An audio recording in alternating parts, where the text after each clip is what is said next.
用电大户条款实施2冬以来，效果是无介好。工业区厝顶设太阳能供电设备的比例阁无到4%。今仔包括日式和平在内15个民间团体是去经济部定前抗议。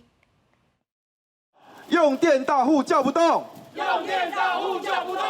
近邻转型白日梦。近邻转型白日梦。日式和平带头15个能源甲环境相关的民间团体向经济部交出陈情书，因认为用电大户条款实施2冬以来，企业工厂伫厝顶设立太阳能发电板的进度伤慢。他们的工业区屋顶呢，现在他们的光电设置率不到4%哦，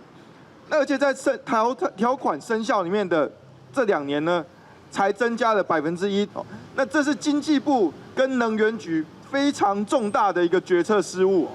面对国际2050年要做到碳排放全无的目标，民间团体提出诉求，包括建立更较侪方案来鼓励企业设立厝顶供电设备，提高用电大户使用绿色能源的比例，严格规定用电大户的认定标准等等。上重要的是，政府爱随时监督用电大户能源转型的进度，至少要有每2年的这个时程，让